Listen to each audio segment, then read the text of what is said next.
Yo, what's going on, guys? In this video, we're going to look at the Monster Tuesday slate we have on tap. Looks like we're not going to cash Monday, so streak will end. But if you guys got a lineup for Monday, I'm going to be giving you guys tonight's free as well because I really wanted to play the Dodgers, but I just couldn't with the rain. So I had to pivot to some other players that just didn't perform great, but hey, it happens. Let's get back on track tonight. We're definitely going to get back on track. Please be sure to drop a like on the video and make sure you're subscribed as well. It's a 15-game slate, but literally we have Coors on the mound, and that's the place I'm going to be attacking tonight. I love both sides, but especially the Rockies against Vargas, who's been extremely bad this season. But at pitching, let's start it off with VELASQUEZ at 8,600. Now, I like VELASQUEZ a lot here. He's a decent price tag, and also he's been death against righties this season. Against right-handed hitters, he's just given up a 226 batting average and only a 316 slugging percentage. He's only given up 1 out of his 10 home runs to right-handed hitters, even though he's faced them almost the same number of at-bats. So I love VELASQUEZ here. We know the Cardinals are loaded with righties. Carpenter was like the only lefty they played against Pivetta, and we saw how much success Pivetta had. So I think Vince can go out there and have a similar line. He has great strikeout stuff. We know that. 89 strikeouts in just 74 innings. So I love VELASQUEZ at 8,600. Second pitcher, I'm going cheap because I really want to fit in the Coors stack. I'm trying to do almost a full-on Coors stack today with maybe a catcher that's different. But I like LAUER a bit at 4,500. He's only 4,500. He's cheap. He has good strikeout stuff. Gives up a lot of hits, which I don't like. But he's been good the last 3 starts. 12, 10, and 17. I can live with that. He also has a couple of 20-point games, so you know he has upside. He does struggle with walks at times. But against the A's, I think this is a good matchup for him. The A's are 26th in slugging, 21st in slugging percentage versus lefties. They're 26th in batting average, only hitting 226. Great pitcher ballpark in San Diego.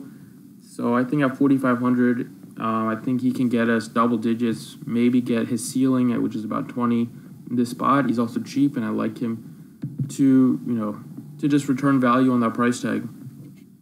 All right, talked about Coors. Let's get right onto it. Third baseman, I love ARENADO here. I'm not going to overthink it. Rockies are priced up. That's why I really got to go cheap at pitching. But Nolan Arenado is an absolute monster against lefties. This season, he's hitting 395 with a 741 slugging percentage. He's awesome at home, too. 351, 622 slugging. And Vargas is just extremely bad against lefties and righties. So I love a full-on Coors stack today. And at shortstop, another guy that I play against lefties is TREVOR. He absolutely crushes it versus lefties, similar to his partner Nolan Arenado. Against lefties this season, he's hitting 293 with a 622 slugging percentage.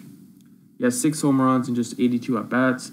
And another guy that absolutely crushes it at home in Coors, 343 at home with 12 bombs. On the road, he's basically like a minor league player, only 224.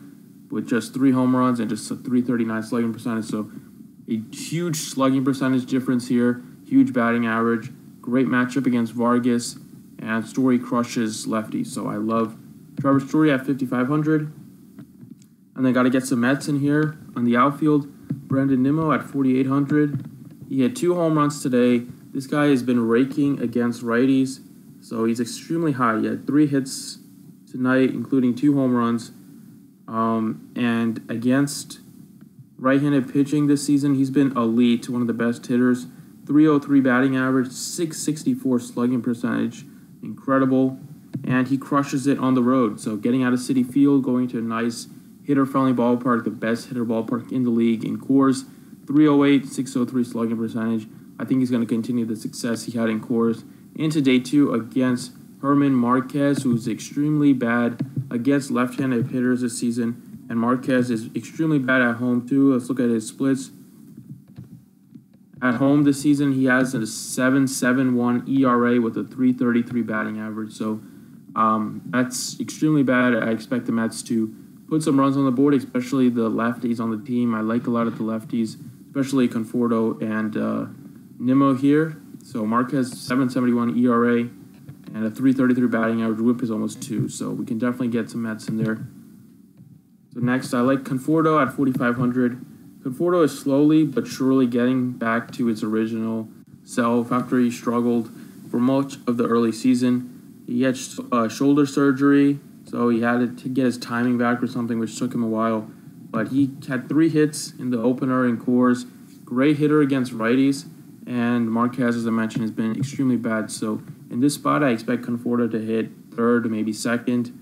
And another guy that crushes it on the road, 268 with a 500 slugging percentage.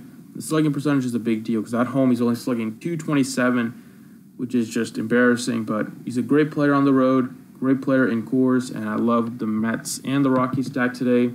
So, even though the Coors is going to be chalky today, if your entire team is filled up with guys from Coors, there's not going to be that many players that do that on a 15-game slate. So that's how you're going to differentiate yourself.